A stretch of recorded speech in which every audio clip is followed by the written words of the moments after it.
हरे हरे कृष्णा। सो मंगलाचरण में कुछ बोलना है तुमको? तुम बोल रहे थे कुछ बोल रहे हो मंगलाचरण में, बोलिए।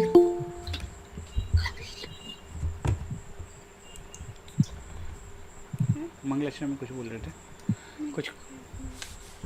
हाँ, तो पहला, इस्कॉन के संस्थापक आचार्य कौन है? इस्कॉन के संस्थापक आचार्य हैं शिला प्रभुपाद। प्रभुपाद, एसी भक्ति वेदांता स्वामी शिला प्रभुपाद।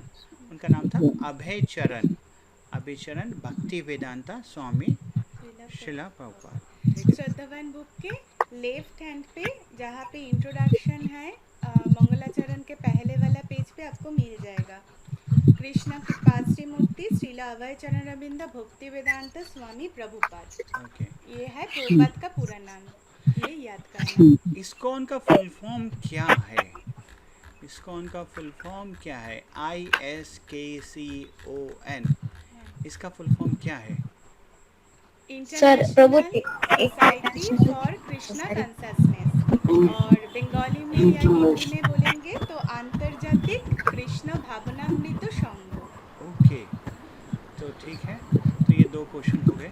अच्छा, और कुछ है आपको इसमें? तुलसी अच्छा, सेवा का थोड़ा। तुलसी सेवा प्रभु जी पहला क्वेश्चन क्या था? पहला क्वेश्चन था कि हरे कृष्ण। इस्कॉन के जो संस्थापक आचार्य हैं उनका नाम क्या है?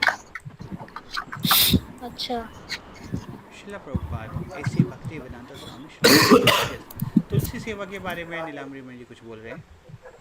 और उसके पहले हम बोलना चाहते हैं कि श्रीला प्रभुपाद हमको क्या मैसेज दिए हैं। हमको मैसेज दिए हैं कि bring home Krishna and become happy. तो ये बहुत सिंपल है मैसेज कि हमारे घर में कृष्णा को लाना है और खुश रहना है। तो ये है इस्कॉन का मैसेज। तो हमारे जीवन में, हमारे घर में हम भगवान को ले आएंगे तो हम लोग खुश खुशी होंगे, रहेंगे। तो हमारी खुशी आएगी, आनंद आएगा। क्योंकि जब भगवान आते हैं तो लक्ष्मी जी भी आ जाते हैं। तो ओके, आगे बढ़ते हैं। तो तुलसी महारानी के बारे में कुछ बोल रहे थे। हाँ, तो मंगलाचरण के जो पेज है वहाँ पर राइट हैंड साइड पे देखेंगे कि इधर लिखा है कि कृष्ण नाम क्यों इतना पवित्र है। कृष्ण नाम पवित्र है क्योंकि जन्म जन्मांतर के जितना भी पाप हमारे अंदर है उससे हम लोग मुक्त होते हैं। तो ये है कृष्ण नाम करने का महत्व। ज़्यादा डिफिकल्ट क्वेश्चन मत दो भाई, हाँ, सिंपल ये क्वेश्चन। तो सिंपल तुलसी है। महारानी के बारे में बोल रहे थे, एक अभी हाँ कृष्ण ये के नाम पे बोल रहे, ये तो मैं तुलसी महारानी खोल के रखा हूँ ना। हाँ, ठीक है, तो ये मैं पहले पहले वाला तो तो को एक बोलना पॉइंट। चाहिए था कि तुम वो बोलने वाले हो। ठीक है, तो फिर मैं वो खोल देता था। ओके, अब बोलिए। हाँ, ये है क्या? नहीं, और ऊपर नहीं, इस बुक में अलग है तो फिर उस बुक में अलग है। नहीं कैसे अलग होगा। देख लो, ये तो इसके आदि अंदर पुराण के ऊपर में तो उस ये कृष्ण नाम इतना पवित्र है कि उसके उच्चारण मात्र से जन्म जन्मांतर की संचित पाप राशि से हम लोग का तत्क्षण हाँ, मुक्त मुक्त हो हुआ सकते हैं। जाते हो हैं। सकता है। ठीक है, तो फिर क्वेश्चन क्या आएगा इसमें, अगर आएगा तो क्या क्वेश्चन बनता है? क्वेश्चन बनता है कि कृष्ण नाम का महत्व क्या है, कृष्ण नाम लेने का ओके, महत्व। तो कृष्ण के नाम से सारे जन्मों जन्मों के पाप हम तत्क्षण मुक्त हो जाते हैं। या कृष्ण नाम लेने कृष्ण नाम क्यों इतना पवित्र है, ये क्वेश्चन भी हो सकते हैं। कृष्ण नाम इतना पवित्र है क्योंकि ये नाम लेने से, कीर्तन करने से तत्क्षणात हम जन्म मृत्यु के साइकिल से मुक्त हो जाते हैं। ओके, ठीक है, अगला। तुलसी सेवा। तुलसी सेवा, तुलसी सेवा का रेफरेंस हम लोग का स्कंद पुराण में दिया हुआ है। तुलसी सेवा का रेफरेंस स्कंद पुराण में है। तुलसी देवी को दर्शन करने से हम लोग का क्या होता है, पाप और रोग नाश होता है। और स्पर्श करने से क्या होता है, शरीर शुद्ध होता है। और तुलसी देवी को जल दान करने से, जल सिंचन करने से क्या होता है, सब भय से मुक्त होते हैं हम लोग। मुक्त होता है। और तुलसी महारानी को रोपण करने से, तुलसी वृक्ष रोपण करने से क्या होता है, भगवत भक्ति लाभ होते हैं। इसलिए घर में जितना भी हो सके आप लोग तुलसी का वन बना लीजिए। ओके, और तो तुलसी महारानी के दर्शन से, स्पर्श से, जल देने से और तुलसी रोपण महारानी करने के से रोपण करने से सबसे और लाभ होता है। और भगवान के चरण में तुलसी अर्पण करने से शुद्ध भगवत प्रेम लाभ होते हैं। जय। और तुलसी महारानी क्या है, सर्व मंगलमयी है। सब कुछ मंगल में कर देते हैं। या तो क्वेश्चन क्या बनता है इसमें? तो इसमें हम क्वेश्चन दे सकते हैं कि जो कैसे हम तुलसी देवी का सेवा कर सकते हैं। तो ये क्वेश्चन कैसे बन सकता है इसमें? आप जैसे ऐसे क्वेश्चन बन सकते हैं कि तुलसी महारानी की के दर्शन से क्या लाभ होता है। हाँ वो आप नहीं। ऐसा बना सकते हैं कि तुलसी महारानी के स्पर्श करने से क्या लाभ होता है, जल डालने से लाभ क्या होता है। ये क्वेश्चन कैसे बनता है कि तुलसी देवी की का सेवा। सेवा करने से हम लोग को क्या होता है? तुलसी देवी का सेवा करने से हम लोग को बैकुंठ धाम में वास करने का सुयोग मिलता है, ओके। अपॉर्चुनिटी मिलता है। और कैसे वो हो सकता है, उसका 9 तरीका है। 9 तरीका क्या है? तुलसी देवी को दर्शन करके, स्पर्श करके, तुलसी देवी का स्तवन करके, वंदना करके, उसका महिमा श्रवण करके और रोपण करके। इन सब तरीके से तुलसी महारानी की सेवा होता या है। तो आप सब लोगों के घर में तुलसी महारानी है ना? जी प्रभु जी। हाँ जी प्रभु। बहुत अच्छा है। तो यहाँ तो सीक्रेट है यहाँ पर स्वस्थ रहने का। तो कोरोना वगैरह कभी कुछ होए, अगर 4th वेव भी आ जाए तो रोज़ तुलसी महारानी के दर्शन करिएगा और तुलसी महारानी को जल दीजिएगा। तो कोई बीमारी भी नहीं आएगी और कोई भय भी नहीं आएगा। और तुलसी महारानी को अगर भगवान के चरण में दे देंगे तो कृष्ण प्रेम भी प्राप्त हो जाएगा। कल हम लोग बात कर रहे थे कि अरे कुछ समय रहता है फिर चला जाता है, माया हमको इधर उधर तान लेता है, खींच लेता है, तो क्या करें? तो तुलसी महारानी को हम भगवान के चरणों में देंगे तो हमको भक्ति में स्थिरता मिलेगी और कृष्ण प्रेम मिलेगा। ठीक है, ज़्यादा डिफिकल्ट क्वेश्चन मत पूछिए भाई हमारे बच्चों को। डिस्कस कर लेते हैं उसके हाँ, बाद क्वेश्चन पेपर हाँ, हरे कृष्णा प्रभु जी। इजी होगा। हाँ, हरे कृष्ण। हरे कृष्णा माता जी। हाय कृष्णा। प्रभु जी, मैं सुमन पांडे बोल रही हूँ जमशेदपुर से। जी माता जी। लोग बोलते हैं कि संडे को और ट्यूसडे को जल नहीं देना चाहिए तुलसी जी में, ऐसा है? एक्चुअल में ये इसके बारे में हमने ऑलरेडी 2 बार बात किया माता जी। एक्चुअल में कभी कभी समाज में कुछ ऐसी धारणाएं हो जाती हैं, तो हमको क्या करना चाहिए, हमको हाँ। शास्त्रों से देखना चाहिए कि शास्त्र में कहाँ लिखा है और हमारे आचार्य वर्गों ने क्या बोला है और इस्कॉन में या किसी बड़े मंदिरों में क्या होता है। तो हम तो देखते हैं मंदिर में प्रतिदिन तुलसी महारानी को जल देते हैं।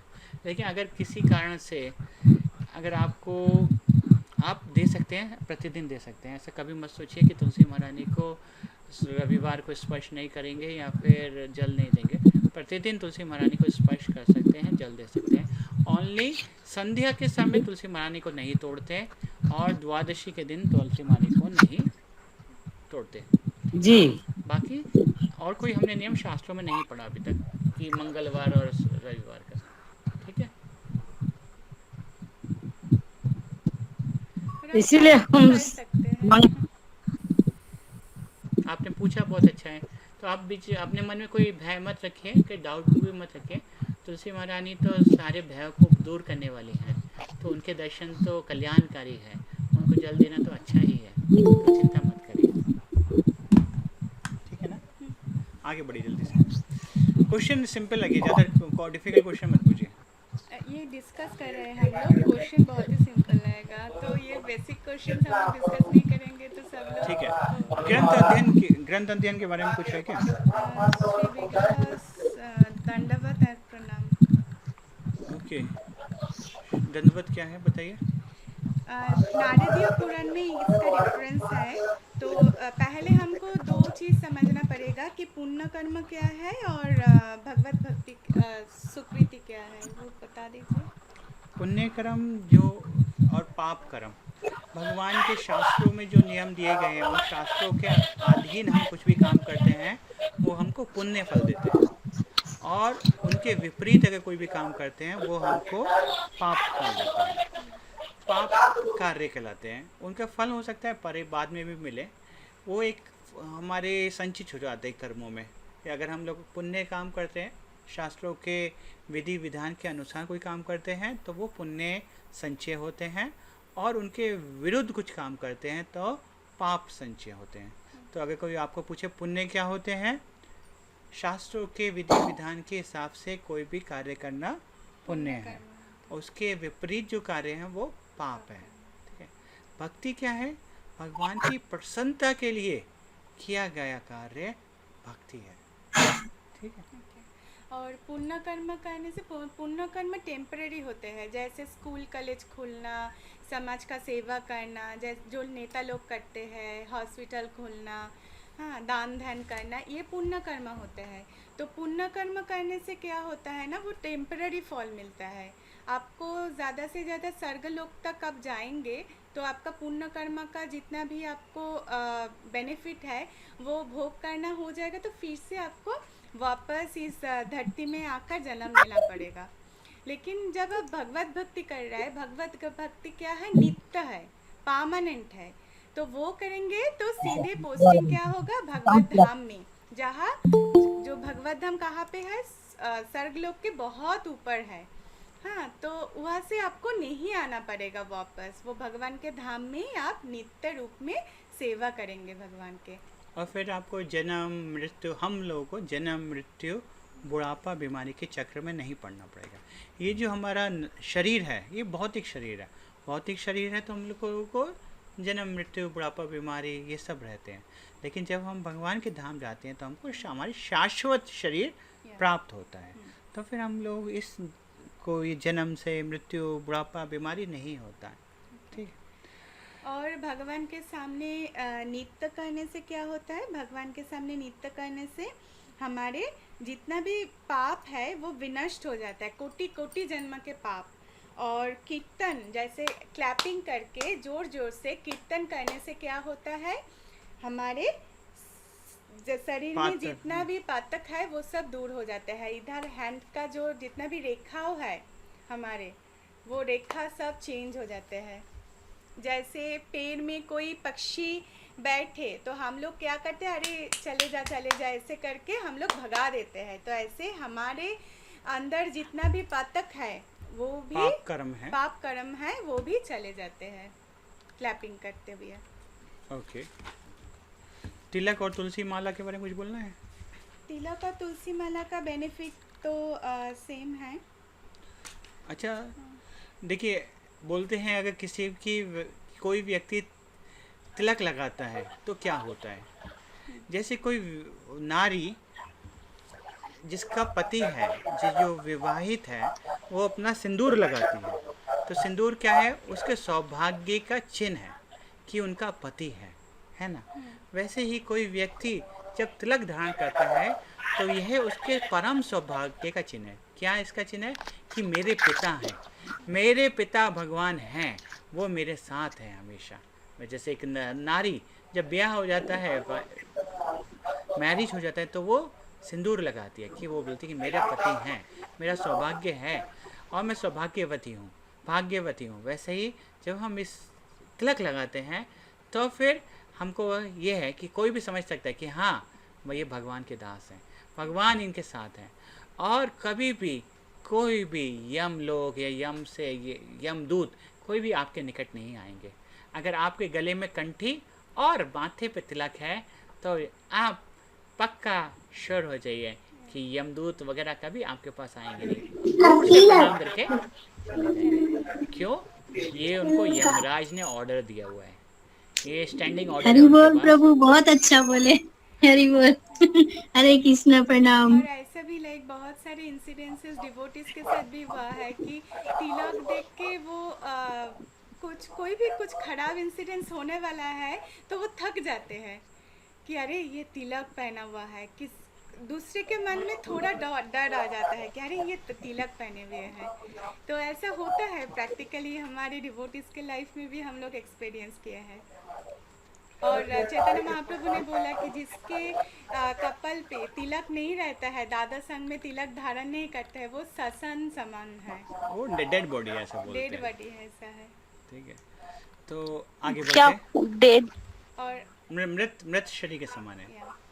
और हम लोग कौन सा तिलक यूज करते हैं, गोपी चंदन यूज करते हैं, जो गोपियों के देह से आए हैं। तो उसका स्टोरी एक दिन बाद में हम कर सकते हैं। हाँ। तो अभी आगे बढ़ते हैं। अध्याय 1, प्रथम चैप्टर, आहार निद्रा। ओके, तो इसमें हमको एक क्वेश्चन होता था कि मनुष्य और पशुओं में 4 समानता है बताई गई है। क्या समानता है वो बताइए, कोई बता सकते हैं क्या है? हाँ प्रभु जी, मैं बताऊंगी। बताइए। खाना, हाँ। सोना और अपने आप को रक्षा करना और संभोग करना। यस। आहार, निद्रा, भय, मैथुनोपचार। तो ये चार है चीज़ें हैं जो मनुष्य और पशुओं में भी कॉमन है। ठीक है। तो क्या विशेष है मनुष्यों में, ये एक क्वेश्चन बनता है। What is special in human. तो मनुष्यों में जानवरों मनुष्य से में क्या अधिक है, कोई कौन बता सकते हैं? आप प्रभु जी हम बताएंगे। हाँ बताइए माता जी।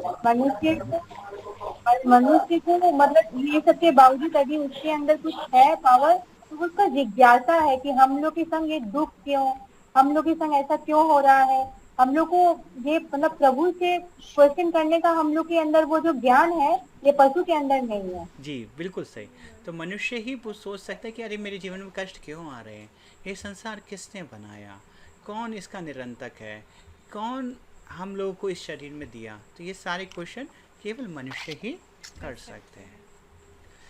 तो एक ये क्वेश्चन हो गया, और दूसरा क्वेश्चन है कि चार समस्याएं क्या हैं, चार मुख्य समस्या क्या है मनुष्य के लिए। प्रभु जी चार मुख्य समस्या है, जन्म, मृत्यु, बुढ़ापा और रोग। बीमारी। बीमारी। यस। जन्म, बीमारी, मृत्यु, बुढ़ापा, मृत्यु बीमारी। बीमारी। ये चार और जो समस्या हैं, ये मुख्य समस्याएं, और ये सबके साथ हैं, कोई भी हो इस संसार में। देखिए हो सकता है कि किसी को दांत में दर्द है, वो उसका समस्या है, लेकिन डेंटिस्ट के लिए वो समस्या नहीं है, वो उसका रोजी है। तो वो एक क्या समस्या है, दूसरे का वो रोजी है। लेकिन जन्म, मृत्यु, बुढ़ापा, बीमारी, ये सबकी समस्या है, और इस संसार में प्रत्येक व्यक्ति को आती ही आती है। और देखिए कोई व्यक्ति बोल सकता है कि ये तो जन्म तो हो गया, वो तो समस्या सॉल्व हो गई, और मृत्यु कब आएगी पता नहीं, देखा जाएगा, और बुढ़ापा भी तो बाद में आएगा, तो अभी क्यों चिंता करें, बीमारी आएगी तो दवाई खा लेंगे। आप लोग भक्ति भक्ति क्यों कर रहे हैं। तो हम लोग बोलते हैं कि ये चार समस्या तो हैं, उसके अलावा भी तीन समस्या हैं जो हमेशा रहती हैं। वो तीन समस्याएं क्या हैं? वो त्रिताप हैं। वो क्या तीन ताप हैं? त्रिताप क्लेश। आदि आदि दैविक, आदि भौतिक, आदि आध्यात्मिक। यस। अनीता माता जी, पूनम माता जी ने बिल्कुल सही बोला। ये तीन कलेश हैं जो मनुष्य के साथ हमेशा आती रहती हैं। कुछ जैसे भूकंप है, भूकंप तो कभी कभी आता है, मतलब सर्दी, गर्मी बहुत ज़्यादा, अभी ग्लोबल वार्मिंग हो रहा है, ये देवताओं के कारण होती है। और दूसरे जीव जंतु के कारण, मच्छर, हमको कष्ट होते हैं, हमारे मन के आदि दैविक। आदि भौतिक। पहले है आध्यात्मिक। आध्यात्मिक, आध्यात्मिक मतलब जो हमारे मन के कष्ट से हो रहा है, खुद के लिए हो रहा है। मन अच्छा नहीं है, किसी ने कुछ बोल दिया, किसी कारण से मन अच्छा नहीं लग रहा है, ये आध्यात्मिक है। ठीक है। आदि दैविक, देवता ही जो करते हैं, जो देवता कंट्रोल करते हैं, जैसे कि बहुत ज़्यादा सर्दी, बहुत ज़्यादा गर्मी, बहुत ज़्यादा वर्षा, भूमिकंप, तूफान, ये सब। और आदि भौतिक मतलब दूसरे जीव जंतुओं के कारण जो कष्ट आते हैं, मच्छर, कोई कीड़ा, किसी से कटना, ये सब। तो ये चार समस्याएं हैं, और ये तीन ताप हैं जिन जो हमेशा हमारे साथ हमको कष्ट देते रहते हैं। ठीक है। तो हम लोगों को इनसे बचने के लिए क्या हल है? खूब सारा पैसा कमाना, खूब सारे रिलेटिव को रखना, खूब सारे पैसा, खूब सारे रिलेटिव होंगे, या फिर खूब सारे शस्त्र होंगे, या फिर कृष्ण भावनामृत होगा। कैसे हम इन कृष्ण भावना, यस, जितना हम कृष्ण भावनामृत होंगे, जितना हम लोग भगवान का स्मरण करेंगे, उतना ही हम इन तापों से बच सकते हैं। ये ताप कौन देते हैं हमको? ये ताप के कंट्रोलर कौन है? ये ताप के कंट्रोलर ऑप्शंस हैं, कृष्ण भगवान, या फिर दुर्गा देवी, या फिर शिव जी, या फिर मनुष्य आपके अपने कर्म।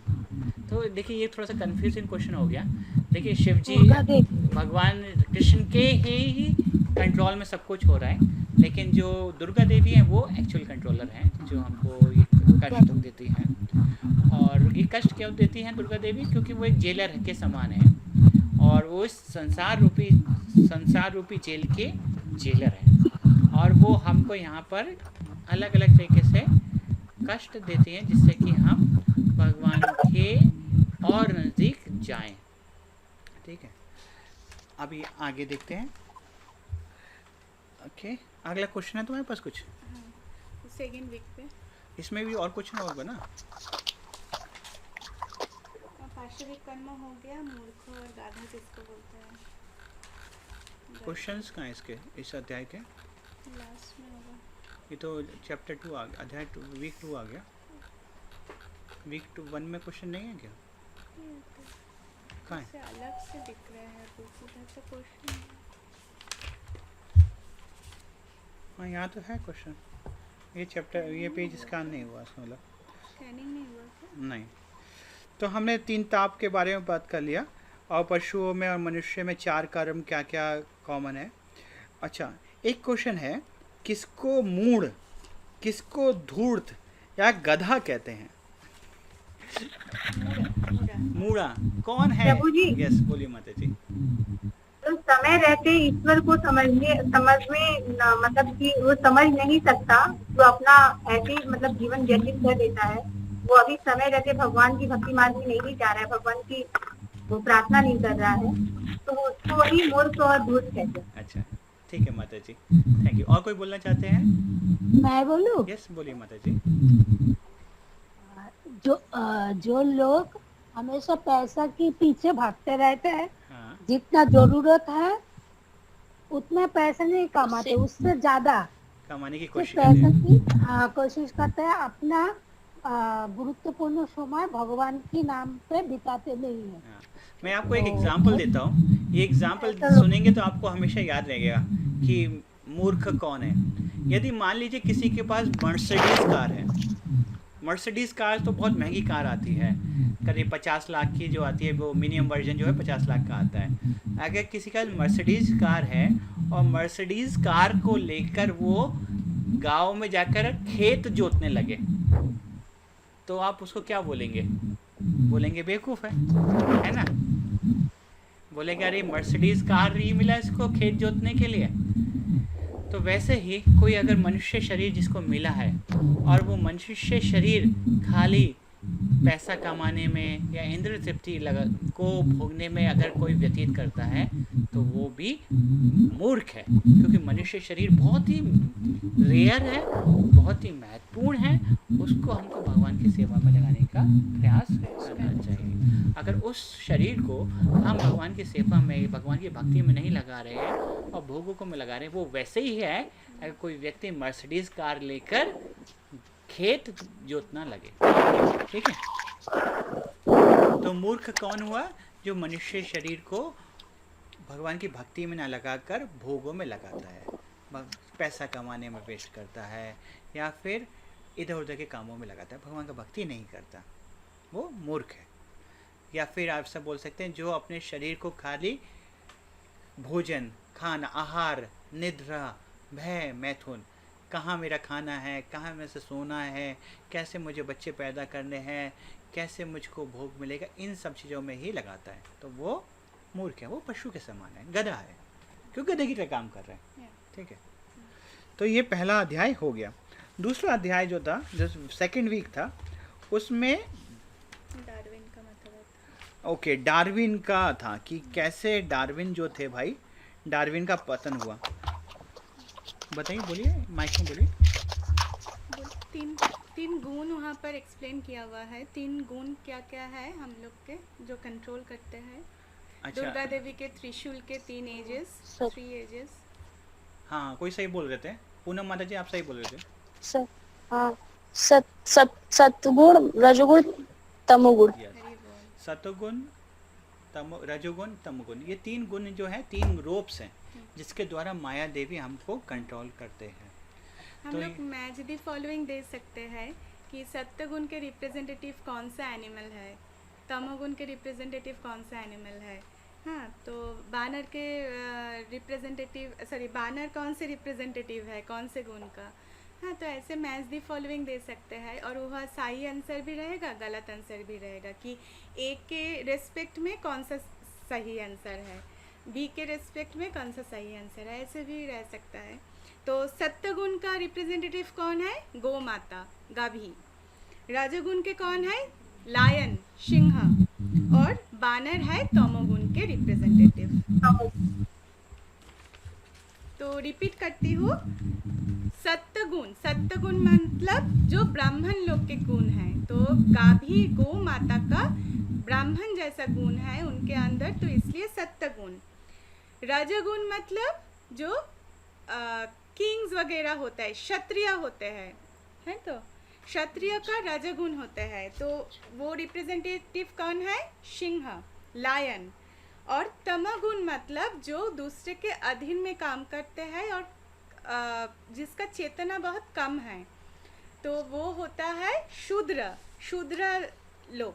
तो उसका रिप्रेजेंटेटिव कौन है, बानर है, जो ज़्यादा से ज़्यादा अज्ञान में रहते हैं, जिसका चेतना कम होता है। अच्छा, तो डार्विन के बारे में बता सकते हैं थोड़ा, उसके बारे में थोड़ा सा क्वेश्चंस बनते हैं कि डार्विन ने क्या बोला, डार्विन की फ़िलासफ़ी क्या थी। डार्विन ने बोला कि वो उन्होंने एक तो पहले थ्योरी दिया, वो थ्योरी कभी साइंस नहीं होती है। थ्योरी मतलब उनको ऐसा लगता था, ऐसा उनको समझ में आया कि ऐसा हो सकता है, तो उसको थ्योरी बोलते हैं। तो उनका थ्योरी थी क्या था कि सर्वाइवल ऑफ द फिटेस्ट। उसको हिंदी में बोलेंगे कि जो जब इवैल्यूएशन मतलब इस संसार में परिवर्तन आए तो फिर इवोल्यूशन हो रहा है। हाँ, जो कोई भी जीवात्मा, जो कोई भी पशु पक्षी फिट होने के, उसमें सर्वाइव करने के लिए लायक थे, वो सर्वाइव हुए और बाकी सब चले गए। तो हाँ, बोलते हैं कि जो डार्विन साहब बोलते हैं कि जो हमारे पूर्वज थे वो बंदर थे और बंदरों से मनुष्य आए, और ऐसे करके ऐसे मतलब उनका था कि सबसे पहले 1 सेल वाले एनिमल थे, वो जंतु थे, उसके बाद 2 सेल वाले जंतु बने, उसके बाद रेंगने वाले बने, फिर जलचर बने, और जलचर जब जल सूख गया तो फिर उनको फिर धरती पे आना पड़ा, तो धरती वाले एनिमल बन गए। फिर उनको फिर रेंगते थे या फिर उनको फिर दौड़ने वाले एनिमल बन गए, ऐसे करके।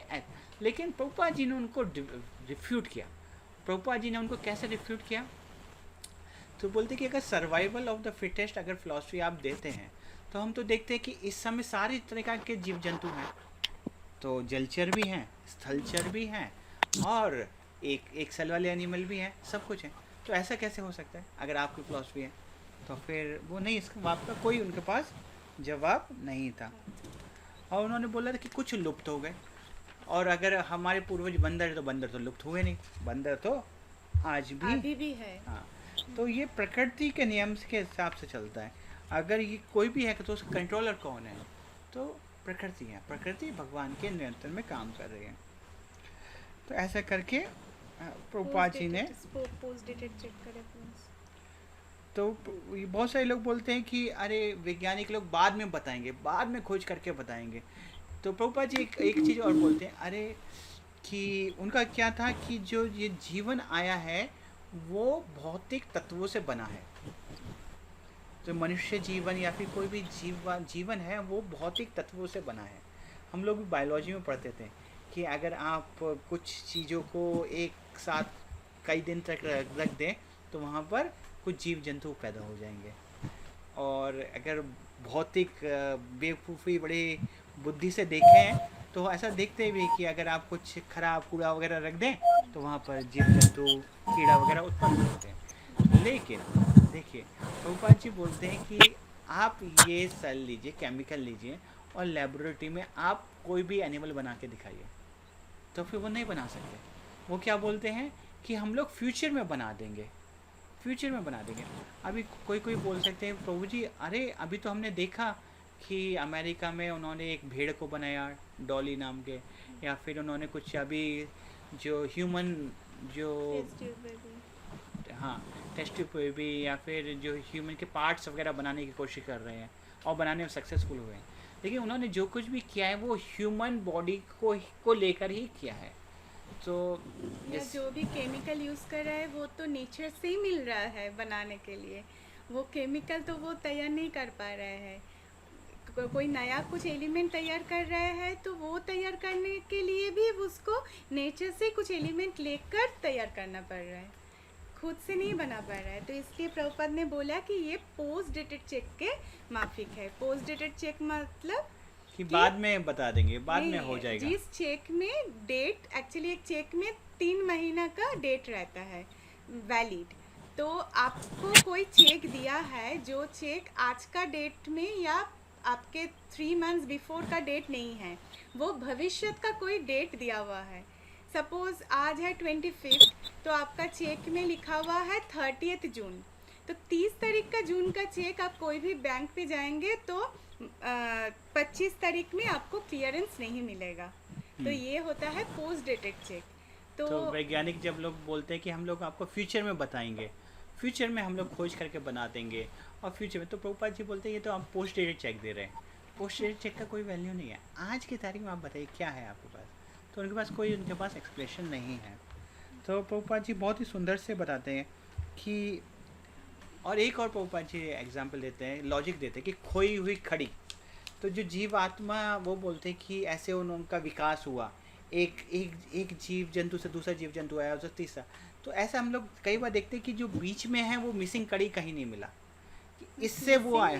Missing link. हाँ, तो मतलब अगर जैसे कि डार्विन बोलते हैं कि जब अगर मान लीजिए वहाँ पर एक वो कहानी बोलते थे वो जी, कि जब शायद पानी बहुत कम हो गया तो फिर जो एक जो स्थल चढ़ था उसको पानी पीने में बहुत कष्ट होता था। तो फिर उसने अपनी नाक को बढ़ाया बढ़ाया बढ़ाया और वो हाथी बन गया। और फिर किसी ने बोला कि अरे कभी क्या हुआ था कि बहुत सारा सूखा पड़ गया और वृक्षों पे पत्ते बहुत ऊपर ऊपर लगने लगे थे, तो फिर जिराफ बन गए। उन्होंने अपनी गर्दन को ऊपर ऊपर करा और जिराफ बन गए। तो ये बोलते कि अरे इनके बीच के कड़ी कहाँ गए।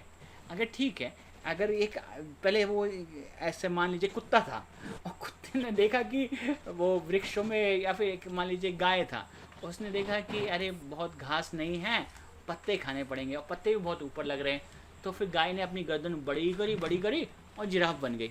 तो गाय और जिराफ के बीच के जानवर कहाँ गए? मिसिंग कड़ी। तो वो तो कोई है नहीं। तो और अगर मान लीजिए गाय और हाथी के बीच के जानवर कहाँ गए, जिसकी छोटी सी सूंड हो और थोड़ी सी बीच की सूंड हो, वो तो नहीं। तो मिसिंग कड़ी, अरे वो कहाँ गए। अगर आप ऐसा बोलते हो कि ऐसे करके विकास हुआ, तो ये आई होप क्लियर है। हाँ। मैं बहुत ज़्यादा कॉम्प्लेक्स नहीं कर दिया ना? सबको क्लियर है? हाँ प्रभु जी, समझ में आ गया। यस क्लियर है। और नोबेल प्राइज किसको देना चाहिए? हाँ, नोबेल प्राइज़ किसको देना चाहिए, क्वेश्चन है क्या हाँ, एग्ज़ाम का? अच्छा, नोबेल प्राइज़ किसको देना चाहिए बताइए, ऑप्शंस बता दीजिए। आप ही दीजिए, आपका प्रभु क्वेश्चन जी को, नोबेल प्राइज किसको मिलना कृष्ण जी चाहिए? को देना चाहिए, हाँ, नेचर को देना चाहिए, नेचर या फिर कृष्ण जी को देना चाहिए, भगवान। क्योंकि जिन चीजों के बारे में एक्सपेरिमेंट हो रहा है, साइंटिस्ट जिन चीजों के बारे में बोल रहे, वो ऑलरेडी हमारे भागवत गीता में या भगवान जी ने पहले ही बता दिया है या कर दिया है। So it is already discovered, they are just redoing the things. तो इट्स बेटर है ना कि भगवान को नोबेल दे। तो प्रोपा जी बोलते हैं अरे देखिए कोई साइंटिस्ट है, उसने कुछ खोज के निकाला कि यहाँ ये है, तो उसने एक रिसर्च किया, ठीक है, उसको हम नोबेल दें। लेकिन उससे अधिक कौन महत्वपूर्ण है? जिसने वो चीज़ बनाया। और उससे भी ज़्यादा महत्वपूर्ण कौन है? जिसने उस वैज्ञानिक का दिमाग बनाया। तो इसलिए तो best Nobel prize should go to lord, भगवान के पास जाना चाहिए। और इधर एक एग्जाम्पल भी दिए है कि कुत्तों का आवाज़ और कुत्तों जैसे हड़बोला करना। हड़बोला, कुत्तों जैसे हड़बोला करके कुत्तों जैसे आवाज़ निकाल के ह्यूमन बींग को बहुत शो करने का, पैसा कमाने का अपॉर्चुनिटी मिल रहा है, पुरस्कार प्राइज़ मिल रहा है। लेकिन हम लोग ये नहीं सोच रहे हैं कि जो नेचुरल है कुत्ता का जो आवाज़ है, या हम लोग जैसे वॉइस में हमारे अंदर से जो वॉइस निकल रहा है, वो कौन बनाया? वो तो भगवान बनाया। तो प्राइज़ किसको जाना चाहिए? भगवान को जाना चाहिए। मैं इसको थोड़ा सा और एक्सप्लेन कर देता हूँ। तो प्रभुपाद जी बोलते हैं कभी कभी कोई मनुष्य जो होता है वो मिमिक्री करता है और कुत्ते की आवाज़ निकालने लगता है, और लोग बहुत तारीफ मारते हैं, सर्कस में देखने जाते हैं, अरे वो तो कुत्ते की आवाज़ निकाल रहा है। तो भगवान प्रभुपाद जी बोलते हैं अरे एक मनुष्य कुत्ते की तरह बिहेव करने लगा या कुत्ते की तरह आवाज़ निकाल रहा है तो आप लोग इतना खुश हो रहे हैं, लेकिन जिसने कुत्ते को बनाया वो ज़्यादा इम्पोर्टेंट है ना। ठीक, तो या फिर हम लोग देखते हैं कि साइंटिस्ट बोलते हैं हम लोग कृत्रिम कुत्ता बना देंगे, हम लोग लैब में कुत्ता बना देंगे, तो लोग बोलते हैं अरे बड़ा काम कर दिया। आज जिसने एक्चुअल कुत्ता बनाया उसको अवार्ड देना चाहिए ना, ठीक है, आर्टिफिशियल कुत्ता बनाया उसको क्यों अवार्ड देने का। तो बहुत सारे क्वेश्चन है इसमें। ओके, क्वेश्चंस का बात कर लेते हैं थोड़ा सा। श्रीला प्रभुपाद किस प्रकार डार्विन के मत को गलत सिद्धांत देते हैं, तो ये हमने बात कर लिया ऑलरेडी। तो हो सकता है इसमें मल्टीपल चॉइस क्वेश्चंस आएंगे ज़्यादातर, तो एक से ज़्यादा भी करेक्ट हो सकता है। तो जो हमने सिद्धांत बोले जैसे मिसिंग कड़ी वो एक रीज़न है, ठीक है। और प्रभुपाद जी ने बोला कि आज भी सारे जीव जंतु सारे प्रकार के स्पीशीज एग्जिस्ट करते हैं, तो वो एक रीज़न है। तो ऐसे अलग अलग रीज़नों देकर प्रभुपाद जी ने उनको डिफीट किया। मानव बंदर से आए हैं, ये मान्यता गलत कैसे है, तो ये भी डार्विन से रिलेटेड है। जो उसके बाद मिसिंग लिंग है, उसको बीच का कोई नहीं है, वो बोलते हैं कि हाँ कि वो क्या कहते हैं उसे चिंपैंजी बंदर तो अभी भी एग्जिस्टेंट हाँ, है, अभी भी एग्जिस्टेंट है। तो हाँ, कुछ भी लुप्त नहीं हुआ, बंदर भी लुप्त नहीं हुए और बंदर अभी भी हैं, ठीक है। तो और कोई क्वेश्चन इसमें, और कुछ नहीं क्वेश्चन, अगला चैप्टर जाते हैं। और क्वेश्चन में ऐसा रह सकता है कि 1 मार्क का क्वेश्चन मतलब एक ही आंसर करेक्ट होगा, और 3 मार्क्स या 5 मार्क्स का रहेगा तो मल्टीपल हो सकता है। अच्छा, तो ये हिंट है। हिंट है, तो बहुत सारे आंसर एक के अंदर बहुत सारे आंसर हो सकता है क्वेश्चन के अंदर। तो अभी हमने ये बात कर लिया, अभी आगे बढ़ते हैं। तो चैप्टर 3 अध्याय 3 जो था, ठीक है, आत्मा के बारे में, ये आत्मा के ज्ञान के बारे में है, ठीक है। तो हम इसे शरीर नहीं आत्मा है, ये तो आप सब लोगों को पता ही है। और आत्मा कहाँ रिसाइड करते हैं हमारे शरीर में, कहाँ रहते हैं आत्मा? ऑप्शंस है हार्ट में। हार्ट। हाँ, हार्ट में, चित देश, ठीक उसको है। बोलते हैं चित देश। एक क्वेश्चन है कि मृत शरीर और जीवित शरीर में क्या अंतर होता है।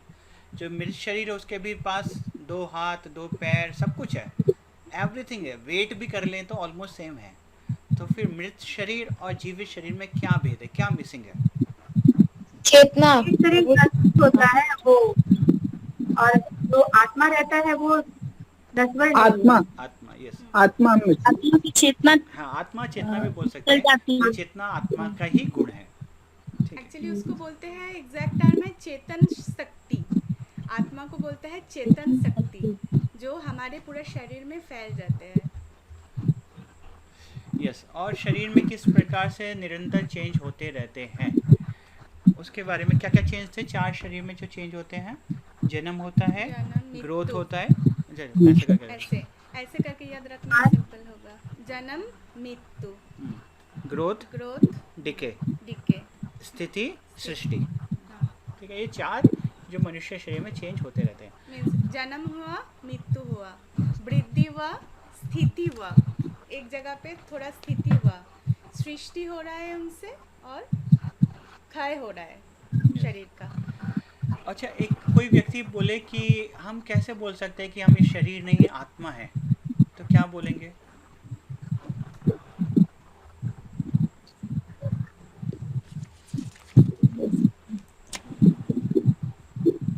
अगर कोई बोले कि अरे पूनम माता जी आप बोल रहे हो कि आप शरीर नहीं है आत्मा हो, तो कैसे हमको बता सकते हो कि आप शरीर नहीं है आत्मा है? यस, प्रीति माता जी, अनीता माता जी। शरीर जी, बोल नहीं पा रहे हाँ, शरीर में चेंज होते हैं।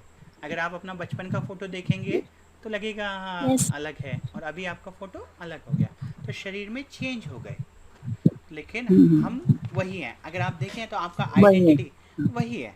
आपको लगता है हाँ मैं देख रहा हूँ, मैं आईने में जब मैं बचपन में देखता था शरीर अलग था, अभी शरीर तो मैं शरीर नहीं हूँ, मैं देख सकता हूँ, समझ सकता हूँ, रोज आईने में देख के समझ सकता हूँ कि मैं शरीर नहीं हूँ। कितना सिंपल है, क्योंकि शरीर चेंज हो रहा है, लेकिन हम महसूस कर सकते हैं कि मैं तो वही हूँ, इस शरीर में मैं रह रहा हूँ, ये शरीर चेंज हो रहा है, मेरे कंट्रोल के बाहर ये शरीर चेंज हो रहा है ना।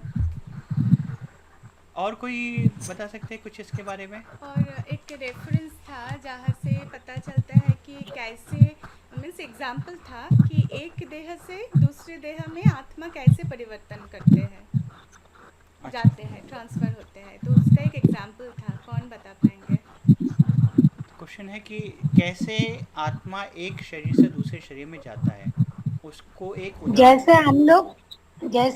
हम लोग कपड़े चेंज पहनते हैं, पुराना कपड़ा छोड़ के नया कपड़ा पहनते हैं, वैसे ही आत्मा एक शरीर से गर्भ की जरूरत पड़ती है, गर्भ से हम लोग नया शरीर को धारण करते हैं। यस मीरा राय माता जी, ठीक बोला आपने भी, और प्रीति माता जी आपने भी ठीक बोला। क्या बोला प्रीति माता जी, एक बार दोबारा बोलेंगे, आपका आवाज़ थोड़ा कट गया था।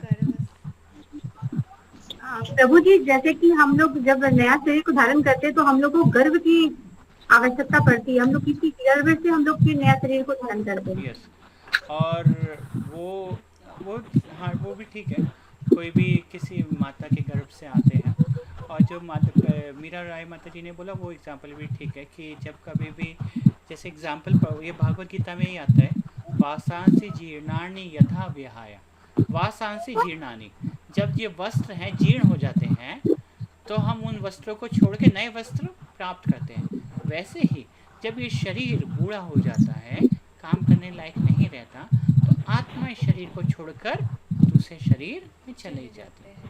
और वो कैसे करते हैं दूसरे शरीर में, जैसे गर्भ को आश्रय करके उनका, लेकिन ये प्रोसेस का एग्जाम्पल पूछ सकते हैं कि क्लोथ चेंजिंग प्लस। और आत्मा का परिमाप क्या है? प्रभु जी, हम बाल से भी छोटा, बाल का अग्र भाग है 10वां हिस्सा। हाँ, बाल से भी छोटा है, और प्रीति माता जी आपने क्या बोला, बाल के अग्रभाग का, बाल के अग्र भाग से 10वां हिस्सा, 10वां हिस्सा, इसका परिमाण 10,000 10 10,000 भाग 10,000 एक भाग की समान है। 10,000 भाग की एक भाग की समान है। सहस्र मतलब 10,000। हाँ, उसको 100 पार्ट्स करेंगे, फिर उसका 100 पार्ट्स करेंगे, तो जो होगा वो आत्मा का परिमाप है। तो हमारे बाल का जो एंड पॉइंट है, अग्र भाग है, उसका 10,000 भाग करेंगे तो 10,000 भाग करेंगे तो वो है आत्मा का आयतन। 10,000 या 10,000 ऐसा रहेगा क्वेश्चन पे। सहस्र प्रभु मतलब जी, लेकिन 1000। बुक में ना, प्रभु जी बुक में लेकिन वो अरे 10वां भाग ही लिखा हुआ है। वैसा क्या? आज हम रीडिंग किए थे तो देखे। सहस्र हाँ भाग हाँ, के एक भाग देखिए। ओके, 10,000 भाग की एक भाग की समान है। वो जो आपने जागृत चेतना भेजा था ना, उसमें 10वां भाग ही लिखा हुआ है एक्चुअली।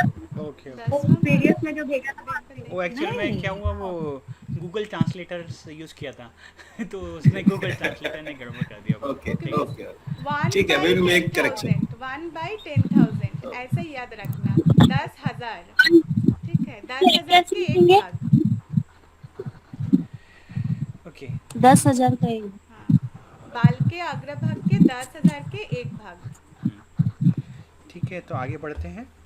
तो अगला क्वेश्चन है कि सूक्ष्म शरीर, सूक्ष्म शरीर, सूक्ष्म शरीर किससे बनता है? ये क्वेश्चन कहाँ पे है? 3 पॉइंट है, मन, बुद्धि और अहंकार से। अच्छा, मीन्स आत्मा के साथ हमारे हृदय में, और एक मीन्स जब आत्मा छोड़ते हैं तब भी ये सूक्ष्म शरीर आत्मा के साथ ट्रांसफर हो जाता है दूसरे देह में। वो क्या क्या है? मन, बुद्धि और अहंकार। यस। और हमारा शरीर 5 तत्वों से बना है, वो 5 तत्व क्या क्या हैं?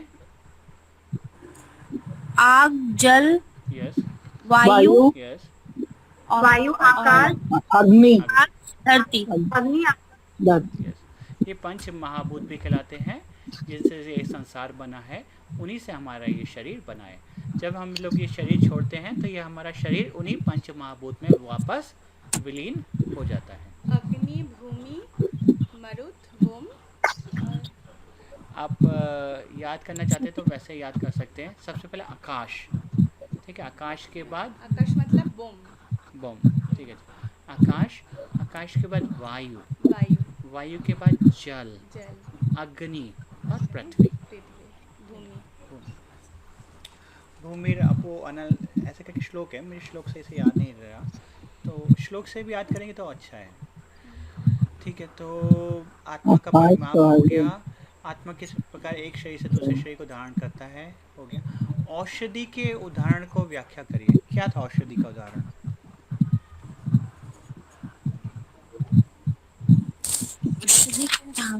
औषधि का उदाहरण जो बता रहे थे कि जैसे हम लोग औषध लेते हैं, उसके बाद क्या होता है, उसका असर हमारे शरीर में फैल जाता है। उसी तरीके माला से माला फेरने का, हाँ माला फेरने का बात है। हाँ, औषध लेने से हमारा शरीर में फैल जाता है औषध का प्रभाव। हाँ, तो उसको तो- किस उदाहरण में दिया था? तो कैसे? उसी तरीका से आत्मा जब हमारे हृदय में अवस्थान करते हैं, शरीर में अवस्थान करते हैं, तो उनका प्रभाव हाँ। पूरे शरीर में होता है। पूरा शरीर में होता है। कैसे होता है? चित्त स्फुलिंग के चेतना शक्ति के माध्यम से। जैसे एक गाड़ी है, एक गाड़ी के अंदर हम तेल नहीं डालेंगे तो वो चल नहीं पाएगा। तो वो तेल क्या है? आत्मा है, जो सबको एनर्जी दे रहा है, गाड़ी को एनर्जी दे रहा है चलने के लिए। तो उसी तरीके से हमारे शरीर में आत्मा एनर्जी के फॉर्म पे है, जो हमको चला रहा है। आत्मा कहाँ स्थित है, हो गया। हम विभिन्न योनियों में क्यों प्रवेश करते हैं, ये क्वेश्चन है। तो कोई बता सकते हैं? अलग अलग शरीरों में क्यों जाते हैं? कभी कोई कुत्ते के शरीर में, कोई बिल्ली के शरीर में, कोई शेर के शरीर में। इन अलग अलग शरीरों को की अपना अपना कर्म फल के हिसाब से, कर्म फल के हिसाब से, और मनुष्य में अलग अलग तरीके का भोग की इच्छाएं होती हैं, और उस भोग की इच्छा प्लस कर्म के हिसाब से उसको अगला शरीर मिलता है। यदि कोई बहुत अधिक नॉनवेज या फिर मांसाहार करना का इच्छा होता है, उसका वैसा कर्म है, तो उसको हो सकता है अगला शरीर किसी ऐसे जानवर का मिले जो मांसाहार करता है। जानवर जैसे कि चीता, शेर। अगर कोई व्यक्ति सत्वगुण में है और लोगों की मदद करता है, तो हो सकता है उसको मनुष्य शरीर मिल जाए अगला। और ऐसे करके अलग अलग इच्छा, और क्योंकि कोई व्यक्ति बहुत सोने के सोता है, तो उसको अगला शरीर हो सकता है भालू का मिल जाए। तो ऐसे उसकी इच्छा और कर्म के हिसाब से अलग अलग योनियाएं हैं। हम अपना शरीर परिवर्तन बंद कब करेंगे? तो ये शरीर चेंज हो रहे हैं, इस शरीर से दूसरा शरीर और उस दूसरे से तीसरा शरीर। ये शरीर परिवर्तन कब बंद होगा? जब हम वो त्याग देंगे और तीसरे में अपने आप को त्याग कर देंगे, तभी हमको भागवत धाम प्राप्त हो सकता है। यस, थैंक यू प्रीति माता जी, थैंक यू मीरा माता जी, थैंक सुनीता माता जी। तो कुछ लोग बहुत चुप चुप हैं, बाकी लोग, तो बाकी लोग भी थोड़ा पार्टिसिपेट करते रहिए और ग्रैब कर लीजिए अपना अपॉर्चुनिटी बोलने का, ठीक है? एक्चुअली प्रभु जी, हम लोग सोच रहे जो बोल रहे हैं वो बोल ले, कोई बात नहीं, कोई एक जन के बोलने से हुआ। ठीक है, तो हम तो रिवाइज कर रहे हैं, ये तो एग्जाम नहीं है, हम एग्जाम में अगली इंडिविजुअली करेंगे, ठीक है? चलिए, अच्छा है। तो ये थर्ड वीक हो गया। थर्ड वीक में कुछ और है तुम्हारे पास? नहीं। ठीक है, तो फोर्थ वीक पे जाते हैं। फोर्थ वीक में था हमारा सनातन धर्म, आत्मा का धर्म क्या है। अच्छा, सबसे पहले क्वेश्चन होता है कि धर्म क्या है?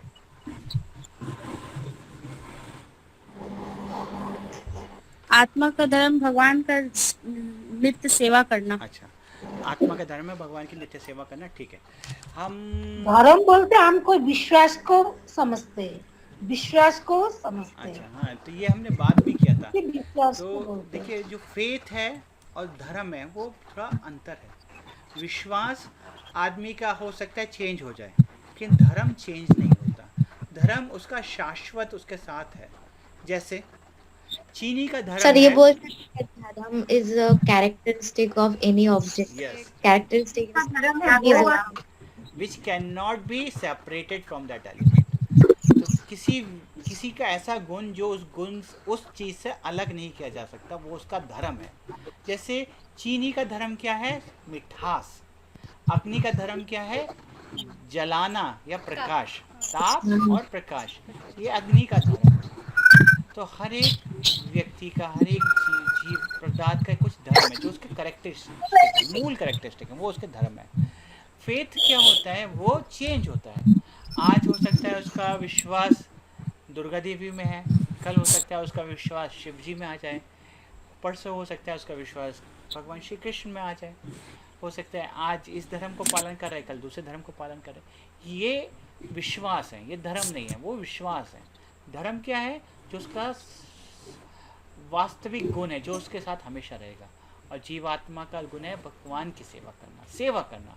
वो आपने वो एक श्लोक भी बताया था ना, धार्य से हाँ, ही इति धर्म, धार्यति इति, धार्यति इति धर्म। जो उसका धारण किया है उसने, वो धर्म है। तो ये धर्म के बारे में हो गया। सनातन धर्म सनातन धर्म क्या है बताइए? जिसका कोई शुरू नहीं है, कोई अंत नहीं है। जो सनातन है, जो हमेशा से चल रहा है। और वो कौन रेफरेंस दिए थे? रामानुजाचार्य ये बताए थे। ठीक है, ओके, क्वेश्चंस देख लेते हैं।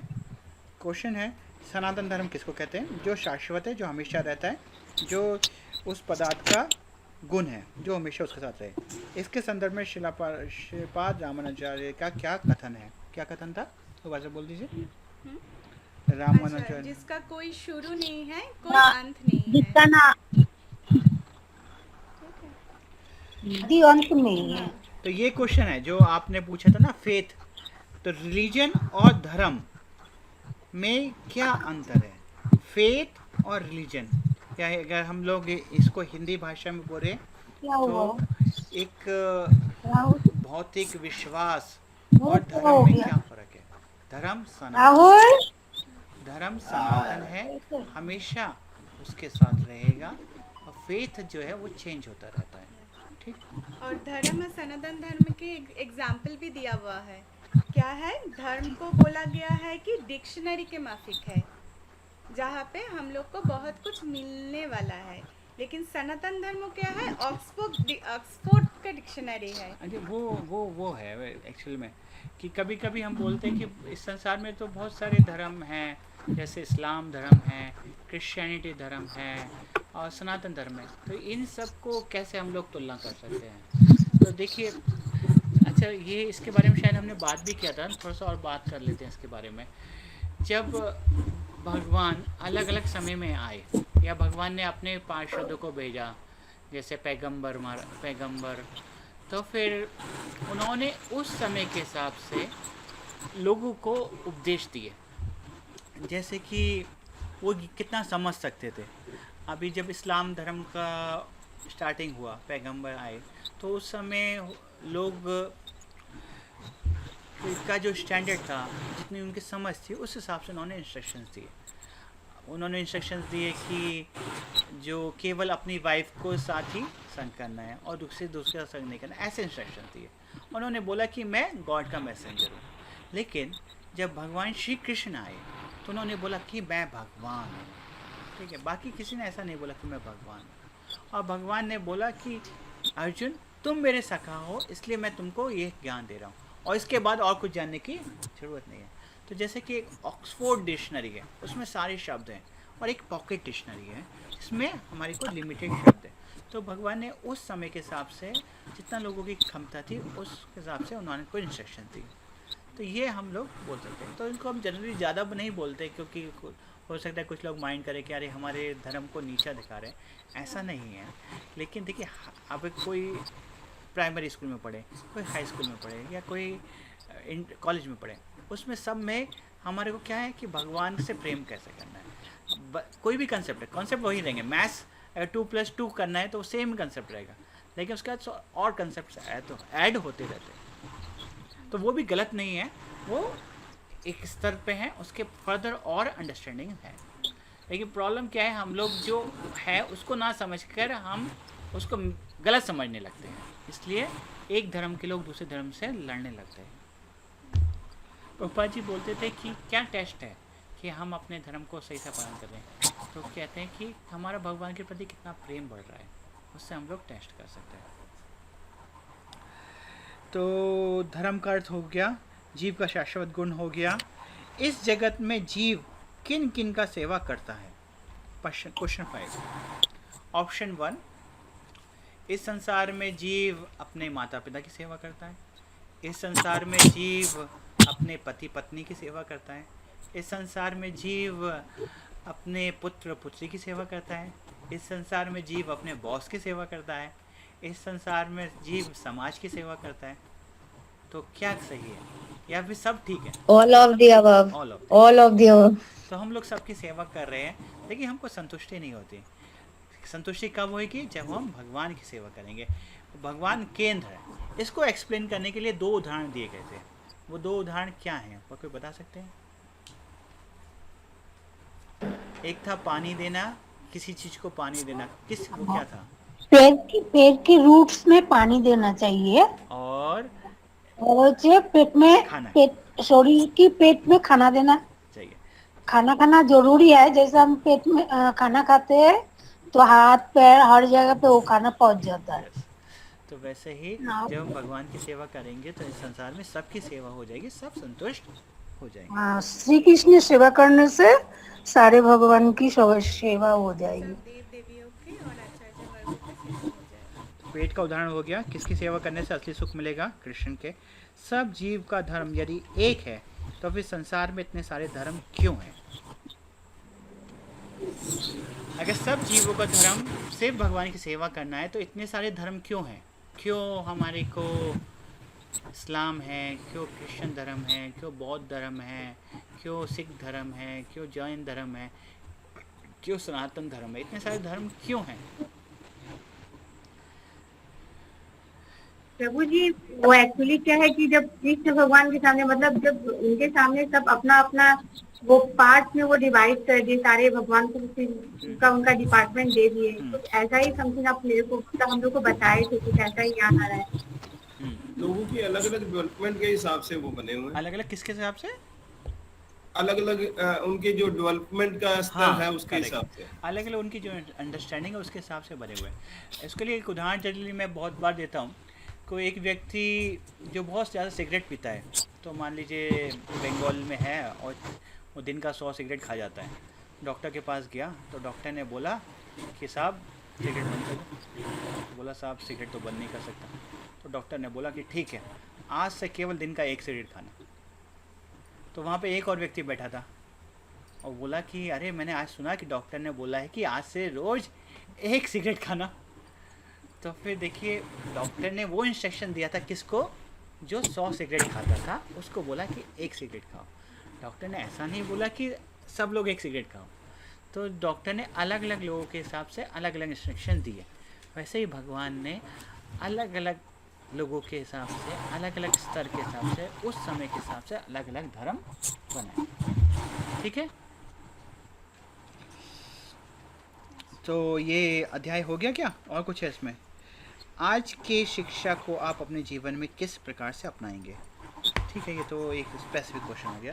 ठीक, और कुछ नहीं है। तो फिर चैप्टर 5 में हमने बात किया था 4 त्रुटि। अच्छा, कैसे ज्ञान प्राप्त करना है, 4 त्रुटियां क्या हैं, उसके बारे में हमने बात किया था। हमने आइसक्रीम की एग्जांपल दी थी कि आइसक्रीम, 2 आइसक्रीम है, तो एक के ऊपर स्ट्रॉबेरी है, एक के ऊपर स्ट्रॉबेरी नहीं है। तो पिता ने बोला कि कौन सी आइसक्रीम खाओगे? तो बच्चे ने देखा जिसके पास स्ट्रॉबेरी था उसने बोला वो खाऊंगा। तो फिर देखा कि पापा की आइसक्रीम के अंदर 2 और स्ट्रॉबेरी था। तो उससे क्या ज्ञान मिला था कि हमारी जो इंद्रियां हैं, हमारी जो देखने की क्षमता है वो लिमिटेड है, हमको वो पूर्ण ज्ञान नहीं दे सकती। फिर अगले दिन दोनों से 2 आइसक्रीम था, उसने देखा कि एक के ऊपर स्ट्रॉबेरी है, एक के ऊपर स्ट्रॉबेरी नहीं है। तो उसने कल के ज्ञान के हिसाब से आज बिना स्ट्रॉबेरी वाला लिया और उसके अंदर उसको 2 स्ट्रॉबेरी मिला। देखिए आज पिता की आइसक्रीम के अंदर जिसके ऊपर 1 स्ट्रॉबेरी था, आज 2 और स्ट्रॉबेरी मिल गया। पिताजी के पास 3 स्ट्रॉबेरी मिल गया। तो फिर पिता ने बोला कि बेटा हमने जो पिछला ज्ञान प्राप्त किया है वो भी लिमिटेड है, हमने जो अपनी इंद्रियों से प्राप्त किया ज्ञान के ऊपर जो हमने निष्कर्ष अनुमान प्रमाण किया है वो भी पूर्ण नहीं है। फिर लास्ट थर्ड डे फिर से 2 आइसक्रीम था, एक के ऊपर स्ट्रॉबेरी था, एक पर स्ट्रॉबेरी नहीं था। पिता ने पूछा कौन सा खाओगे? तो हमारी क्लास के सारे लोग बहुत बुद्धिमान थे और उन्होंने बोला पिताजी आप ही बता दो क्योंकि आपने ही बनाई आइसक्रीम। तो वैसे ही संसार में हमको ज्ञान प्राप्त करना है तो हमको भगवान से ही प्राप्त करना चाहिए कि भगवान ने ये संसार बनाया है और भगवान हमको परफेक्ट ज्ञान दे सकते हैं। और वो कैसे होगा? वो कैसे होगा कि जो ज्ञान प्राप्त है भगवान से परंपरा में, कि भगवान ने ज्ञान दिया ब्रह्मा जी को, ब्रह्मा जी ने नारद मुनि को, नारद मुनि से ऐसे परंपरा। जैसे हम लोग यूनिवर्सिटीज़ भी देखते हैं, अलग अलग यूनिवर्सिटी। प्रभु जी गुरु शिष्य परंपरा के अनुसार। यस माता जी। जैसे कि इवन हम लोग इस संसार में भी देखते हैं, कोई प्रोफेसर होते हैं, एक कॉलेज से पढ़े हैं, उन्होंने और लोगों को पढ़ाया और फिर वो बाद में प्रोफेसर बन जाते हैं। तो वो ऐसे एक यूनिवर्सिटी में गए, वहाँ पे पढ़े, फिर उन्होंने अपना एक यूनिवर्सिटी खोल लिया, ऐसा भी होता है। तो ऐसे ही संसार में गुरु परंपरा से ज्ञान प्राप्त होता है, वो परफेक्ट ज्ञान है। तो हमको कैसे पता चलेगा कौन सा ज्ञान परफेक्ट, कौन सा गुरु परफेक्ट है, कौन सा परंपरा परफेक्ट है, इसके बारे में हम लोग नेक्स्ट कोर्स में भी बात करेंगे। लेकिन जैसे कि जैसे हम लोग देख सकते हैं एक कॉलेज कैसा अच्छा है, कॉलेज का प्लेसमेंट कितना हो रहा है, ऐसे हम लोग देखते हैं ना। हमारे बेटे का जब एडमिशन कराने जाते हैं तो देखते हैं अरे इस कॉलेज का प्लेसमेंट कैसा है, इस कॉलेज के प्रोफेसर्स कौन हैं, ये जो कॉलेज है प्रॉपरली रिकॉग्नाइज्ड है यूएसजी के द्वारा नहीं है, है ना। तो ये सब क्राइटेरिया। वैसे ही हम लोग परंपरा में देखते हैं कि अरे इस परंपरा में जो लोग आए हैं वो कौन हैं, इस परंपरा से जो पढ़ के निकलते हैं वो लोग कैसे निकलते हैं, वो लोग अपने जीवन में कैसा व्यवहार कर रहे हैं, इससे हम लोग समझ सकते हैं। जो व्यक्ति आदेश दे रहा है क्या वो उन आदेशों को खुद अपने जीवन में पालन कर रहा है? कोई व्यक्ति बोल रहा है सुबह को उठना चाहिए, क्या वो सुबह को स्वयं अपने जीवन में उठ रहा है? इन सब चीज़ों से हम लोग समझ सकते हैं। ठीक है, तो 4 त्रुटियां क्या हैं मनुष्य के अंदर? भ्रम, प्रमाद, विप्रलिप्सा और करनापट्टव। ये क्या दे सकते हैं? भ्रम, ये इजी करके सरल भाषा में बताता हूँ कि हमारी जो इंद्रियां हैं वो सीमित हैं। जैसे कि हम लोग इस रूम के उधर क्या हम लोग नहीं देख सकते, है ना। हमारी जो इंद्रियां हैं वो कुछ दूर तक ही देख सकती हैं, कुछ ही हर्ष तक सुन सकती हैं। तो जैसे हम लोग जब वो क्लास दे रहे थे तो हम लोग बोल रहे थे कि एनीवे वो जोक था, हमने अपनी वाइफ के ऊपर एक जोक बनाया था। तो फिर तो हमारी जो इंद्रियां सीमित हैं, हम लोग एक सीमित ही दूर तक देख सकते हैं या फिर कुछ हर्ष से ही सुन सकते हैं, उसके बियॉन्ड नहीं कर सकते। तो जिससे क्या होता है, एक ये दोष है कि हमारी इंद्रियां सीमित है। दूसरा दोष क्या होता है, जिससे कि हमको जो भ्रम हो जाता है, हमको लगता है कि कुछ और वो होता है कुछ।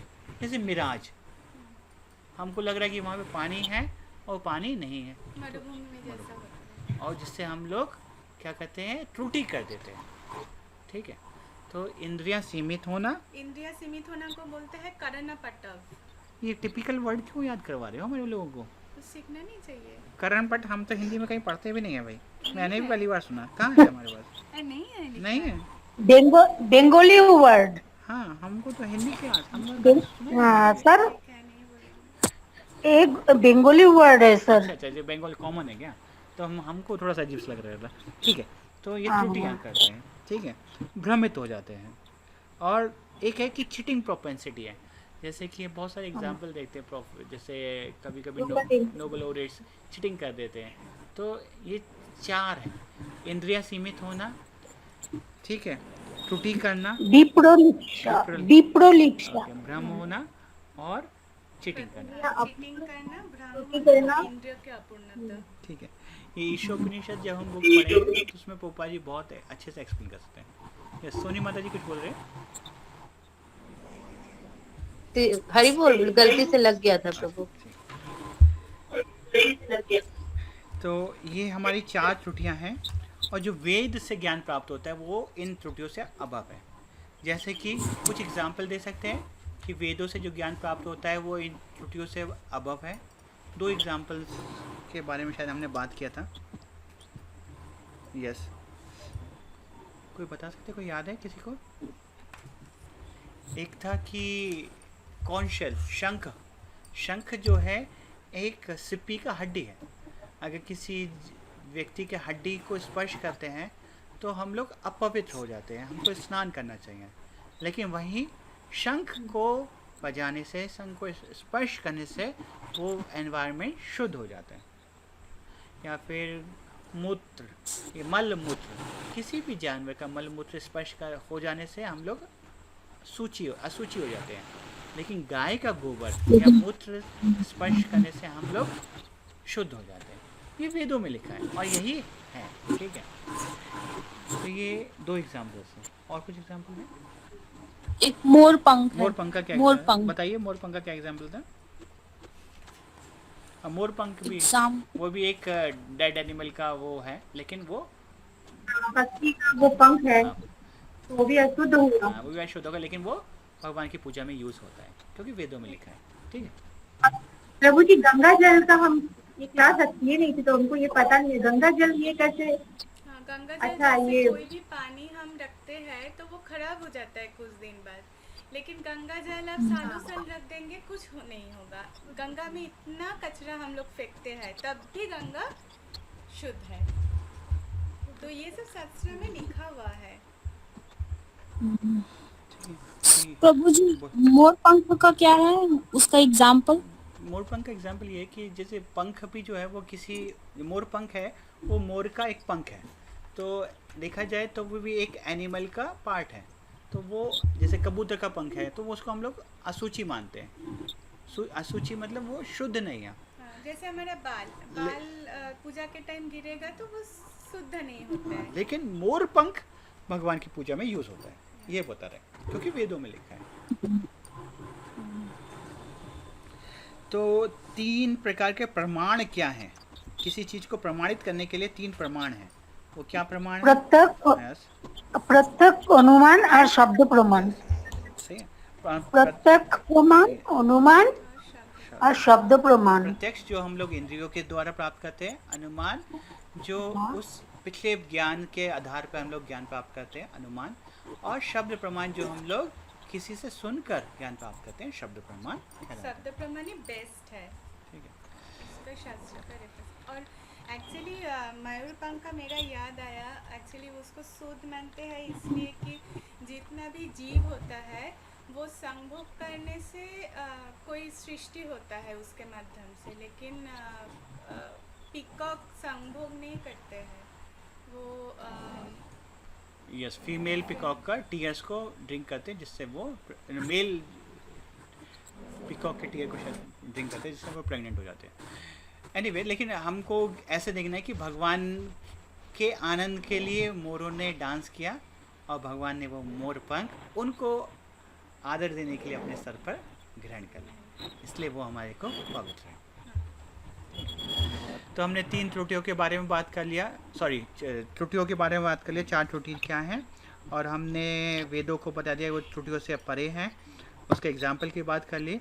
हमने 3 प्रमाण के बारे में बात कर लिया, और 2 प्रकार से ज्ञान को प्राप्त कर सकते हैं, आरोहण अवरोहण, मतलब top to down and bottom to up. कि भगवान से ज्ञान प्राप्त हुआ, भगवान ने ब्रह्मा जी को दिया, ब्रह्मा जी ने नारद को दिया, ऐसे परंपरा में ज्ञान आया। ये ऊपर से नीचे आया, और नीचे से ऊपर क्या है? मुझको लगता है कि मैं पैसा कमा के खुश हो जाऊंगा, पैसा कमाना है, खुश रहना है, ये मेरा अंडरस्टैंडिंग है। और मैंने अपना अंडरस्टैंडिंग इनको बताया, इन्होंने भी बोला कि हाँ पैसा कमाना चाहिए, पैसे से ही लोग खुश हो सकते हैं, और इन्होंने अपने दोस्तों को बताया। ये क्या हुआ? ये बॉटम अप हो गया, ठीक है। और वैदिक ज्ञान को क्या बोलते हैं? शब्द प्रमाण। यस। और उनका और एक भी नाम है, क्या है? श्रुति। श्रुति, श्रुति जो श्रवण करके प्राप्त करते हैं। ठीक, क्वेश्चन देख लेते हैं अभी क्या क्या क्वेश्चन है। बद्ध जीव की 4 त्रुटियों के बात कर लिया, 3 प्रकार के प्रमाण की बात कर लिया, ज्ञान 2 तरीके से प्राप्त होता है क्या है वो बात कर लिया, ठीक है। 4 त्रुटि मुक्त, अच्छा कौन 4 त्रुटियों से मुक्त है? वेद 4 त्रुटियों से मुक्त है, ठीक है। क्या प्रमाण है कि वेद 4 त्रुटियों से मुक्त हैं? इसके बारे में क्या बोलेंगे? वेद स्वयं प्रमाण है, वेद ही प्रमाण है, ठीक है। वेद के परे कुछ प्रमाण की जरूरत नहीं है। हम लोग शब्द प्रमाण को अनुमान प्रमाण और प्रत्यक्ष प्रमाण से प्रूफ नहीं कर सकते। हम अपने जैसे इस शरीर में आत्मा है, ये हमको वेदों से प्राप्त हुआ ज्ञान है। इसको हम लोग आत्मा को भौतिक चीज़ों से नहीं देख सकते, ठीक है, क्योंकि वो चिन्मय है और वो भौतिक चीज़ों से परे है। रेडियो के उदाहरण से समझाइए कि कैसे शब्द प्रमाण अत्युत्तम है। जैसे रेडियो स्टेशन में डिक्लेयर करते हैं कि आज तूफान आने वाला है, तो वो ऑथेंटिकेट सोर्स से है। रेडियो स्टेशन से डिक्लेरेशन कहाँ से आ रहा है? वेदर फोरकास्ट डिपार्टमेंट से। तो इसलिए हम लोग मान रहे हैं कि अरे वेदर फोरकास्ट डिपार्टमेंट तो सही अथॉरिटी है गवर्नमेंट ऑफ इंडिया का, तो उधर से आ रहा है मतलब परफेक्ट है। तो यही रेफरेंस दिया हुआ है इधर, ठीक है। वेदों को लिखित रूप में क्यों प्रदान किया गया और उनकी रचना किसने की? तो वेदों की रचना करी वेद व्यास जी ने। तो जब कलयुग आया तो व्यास जी ने सोचा कि अरे कलयुग के लोग तो श्रुतिधर नहीं है। श्रुतिधर क्या होते थे? जो सुनकर याद कर लेते। तो उन्होंने वेदों की रचना करी लिखित रूप में, ठीक है, 5000 साल पहले, कलयुग के आरंभ के समय। तो ये अध्याय को यहीं पे खत्म करते हैं, अगला अध्याय पे जाते हैं। और एक रेफरेंस है, वो भगवान का नाम अधोक्षज क्यों है? अधोक्षज इंद्रियों के परे हैं। अध ओक्षज मतलब जिनके सामने इंद्रियां छोटी पड़ जाएं उसको अधोक्षज बोलते हैं। मतलब इंद्रियों से लब्ध हुआ ज्ञान से हम लोग भगवान को समझ में नहीं पाएंगे। कैसे समझ पाएंगे? गुरु परंपरा के द्वार से, सदगुरु के शरणागत होने से हम लोग श्रद्धा पूर्वक उनसे कुछ श्रवण करके हम लोग समझ पाएंगे भगवान को। ठीक है, तो अगला अध्याय की बात करते हैं, चैप्टर 6।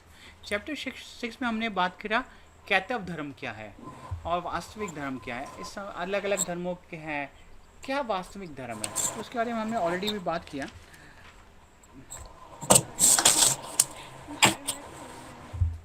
इतना ज़्यादा कुछ है नहीं, वो सिर्फ 4 टाइप के जो मनुष्य है ना, कर्मी, ज्ञानी, जोगी और भक्त, यही है। तो देखिए, कोई व्यक्ति बोले कि भागवत गीता में भगवान ने बोला कि सर्व धर्मान परित्यज्य माम एकम शरणं व्रज। भगवान बोलते सारे धर्मों को छोड़ दो, मेरी शरण में आ जाओ। तो भगवान कौन से धर्मों की बात छोड़ने की बात कर रहे हैं? तो इस संसार में मनुष्य ने बहुत सारे धर्म बना दिए हैं, जैसे कि पति का धर्म मेरा धर्म, पत्नी का धर्म, पिता का धर्म, पुत्र का धर्म, ऐसे अलग अलग जो ड्यूटीज है, ऐसे धर्म के नाम ऐसे भी बोलते हैं। इनकी जो ड्यूटीज है वो उनके धर्म है। लेकिन वास्तव में क्या धर्म है और कैतव धर्म? वास्तव में भगवान का भक्ति करना ही धर्म है, भगवान की सेवा करना ही वास्तविक धर्म है। ये जो कैतव धर्म है ये सारे छल धर्म है। कोई बोले कि मेरा कर्म ही धर्म है, कोई बोले मेरे देश प्रेम ही धर्म है, लेकिन ये सब कैतव धर्म है। असली धर्म भगवान का भक्ति, भगवान का प्रेम। ठीक है, सदगुरु कौन है? पाखंडी लोग क्या कहते हैं? सदगुरु कौन है? जो भगवान का वाया मीडियम है, जो हमारे जो भगवान के ज्ञान को एज इट इज दे, वो सदगुरु है।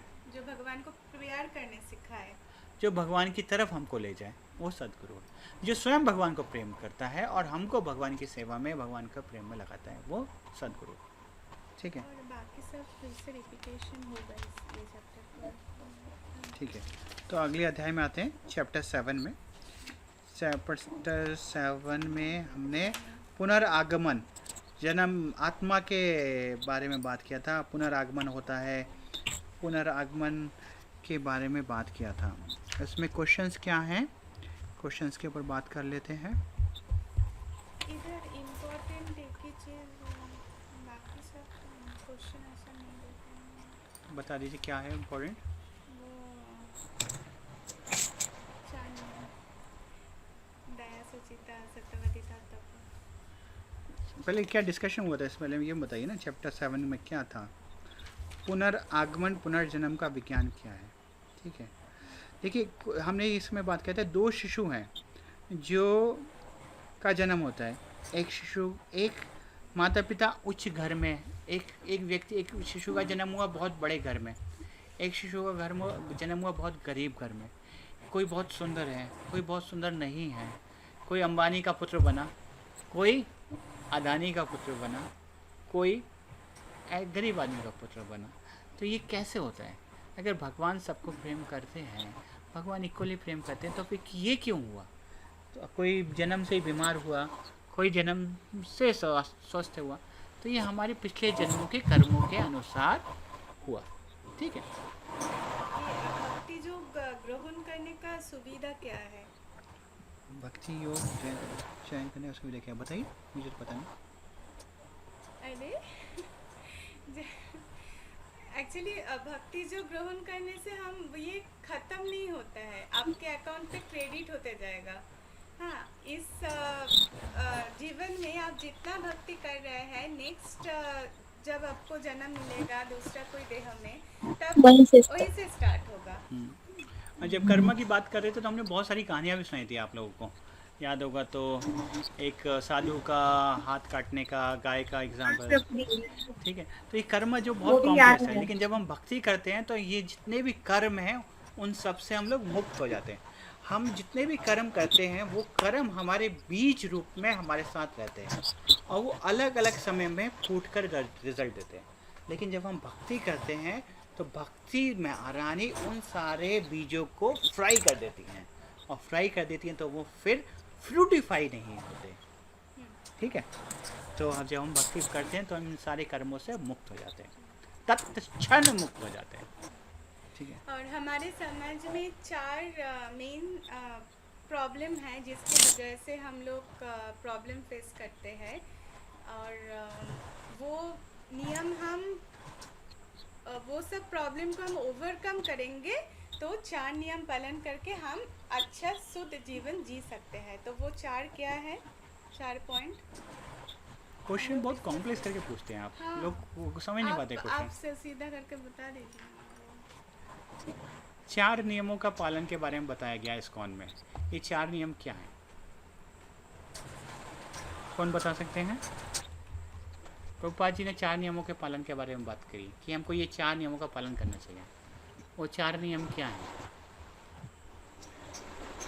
नो नॉनवेज ईटिंग, आमिष आहार वर्जन करना, अवैध स्त्री संग या कोई भी संग, अवैध संग, इलिसिट रिलेशनशिप वर्जन करना, कोई भी नेशा वर्जन करना, और कोई भी द्रुत कीड़ा मतलब कोई भी गैम्बलिंग सॉर्ट ऑफ गेम्स, कोई भी ताश पासा जुआ ऐसा कुछ खेलना से विरत रहना।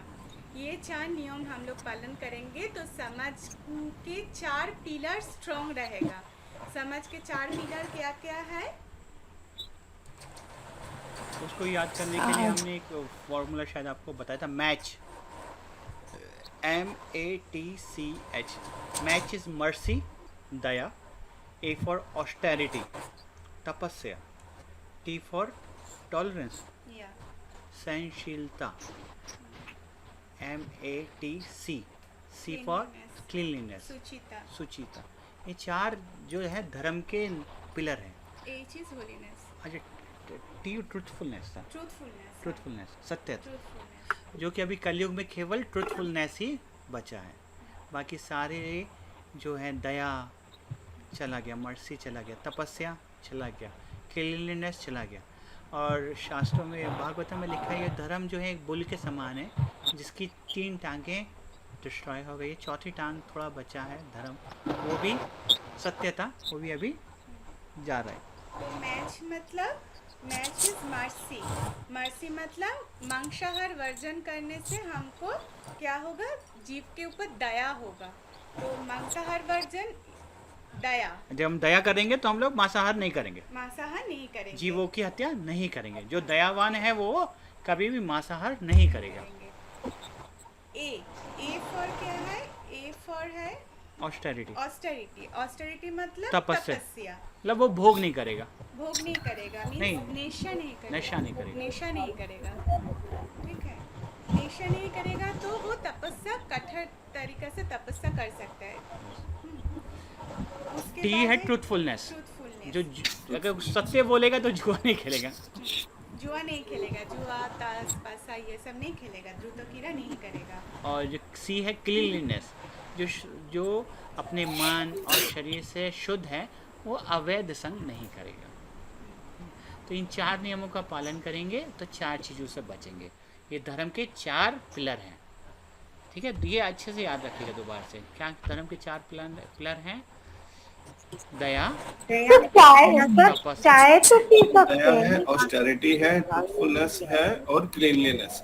हाँ मीरा राय माता जी, एक्चुअल में अगर ये हमारी मदर को भी बहुत क्वेश्चन रहता है कि चाय तो पी सकते हैं, तो चाय पी सकते हैं। मीरा राय माता जी और मेरी माँ, हम लोग चाय भी नहीं पीते, क्योंकि चाय नहीं पीते तो आपके सर में दर्द होता है। इसका मतलब चाय एक हाँ नशा मेरा है। भी। इसलिए मतलब चाय एक नशा है, ठीक है। चाय और कॉफी तो पी सकते हैं सर। एक्चुअली मैं आपको एक एग्जांपल देके बता रहा हूँ। अगर कोई भी चीज़ कैसे पता चलेगा कि ये नशा है? अगर वो बंद करने से आपको कष्ट हो रहा है, मतलब आपको लग रहा है कि मेरे को सर दर्द हो रहा है, मेरे को कुछ चाहिए, तो मतलब आपको वो नशा था, ठीक है। जैसे किसी को मोबाइल का भी नशा होने लगा है, अरे मेरा मोबाइल कहाँ है, आप लोग रेस्टलेस हो जाते हैं, इंटरनेट नहीं है, इंटरनेट का नशा। तो ये सब नशे हो गए हैं। तो ये चाय भी एक तरीके का नशा है माता जी। कोशिश करिए, प्रयास करिए चाय कॉफ़ी को भी छोड़ने का। हर्बल टी मिलता है हर्बल टी खा सकते हैं माता जी।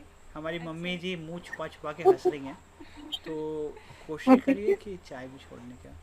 प्रभु जी कभी कभी पी सकते हैं ना?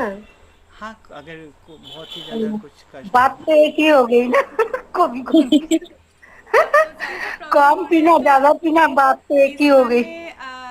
हर्बल टी मिलते हैं, हर्बल कॉफ़ी मिलते हैं, तो वो हेल्थ के लिए भी अच्छा है, टेस्ट भी है, टेस्टी भी है। नहीं तो एक चाय बनती है धनिया की चाय भी बहुत अच्छी बनती है। वो कॉफ़ी हो जाता है, कॉफ़ी की स्मेल आता है। ग्रीन टी पी सकते हैं ना, ग्रीन टी। ग्रीन टी क्या होता है?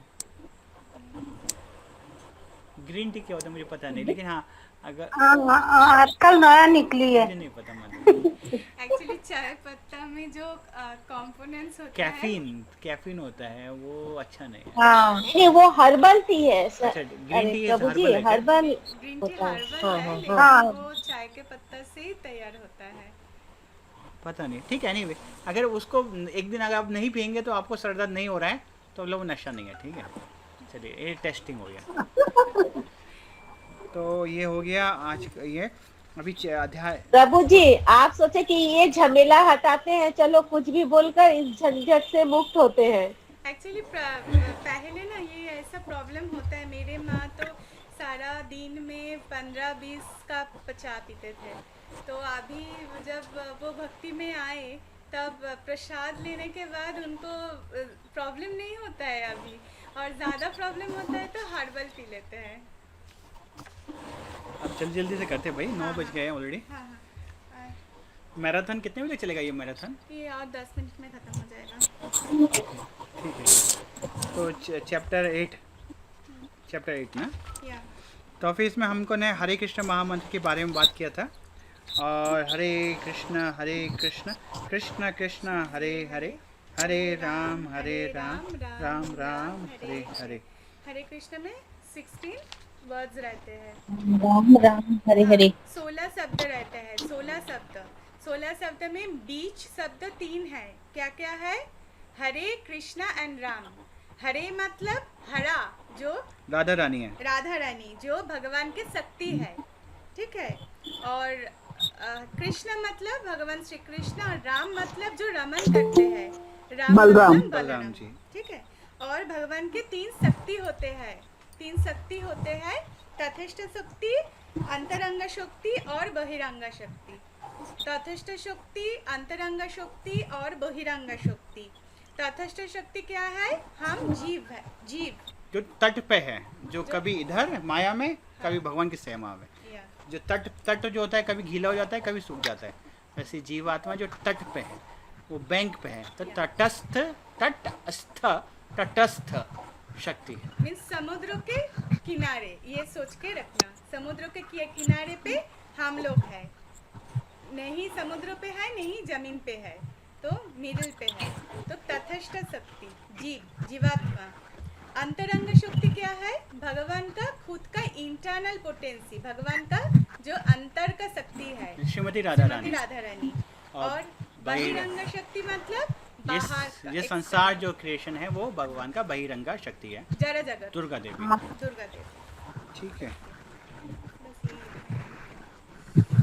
हो गया। और नवम चैप्टर 9 मदन मोहन, भगवान को मदन मोहन कहते हैं। मदन मोहन के मीनिंग क्या है? जो मदन को मोहित कर सकते हैं। कामदेव को भी मोहित कर सकते हैं। और मदन मोहन मोहिनी कौन है? श्रीमती राधा रानी है, जो कृष्णा मदन मोहन को भी अट्रैक्ट करते हैं। और एक है गोविंद कन है। भगवान को गोविंद क्यों बोलते हैं? जो भगवान गायों को आनंद देते हैं, जो हमारी इंद्रियों को, गो मतलब इंद्रियों को आनंद देते हैं, ऐसे भगवान जो हमेशा गायों से घिरे रहते हैं उनको गोविंद बोलते हैं। ठीक है। और गोस्वामी कौन है? जो अपनी इंद्रियों को नियंत्रण कर लेते हैं, जो अपनी इंद्रियों के स्वामी हैं उनको गोस्वामी बोलते हैं। और गोदास कौन है? जो अपनी इंद्रियों के आदेशों का पालन करते हैं। जब जीवा बोलती हैं कुछ खाने का मन कर रहा है तो खाते हैं, जब इंद्रियां बोलती हैं, आंखें बोलती हैं कुछ खाने का मन, देखने का मन कर रहा है तो देखते हैं, वो गोदास कहते हैं। तो हमको गोदास बनना चाहिए या गोस्वामी बनना चाहिए? गोस्वामी। ठीक है। तो कल 5 से 6 बजे तक 1 घंटा का एग्ज़ाम होगा। और एग्ज़ाम में बहुत सारे ऑप्शंस रहेगा, मल्टीपल चॉइस क्वेश्चन रहेगा।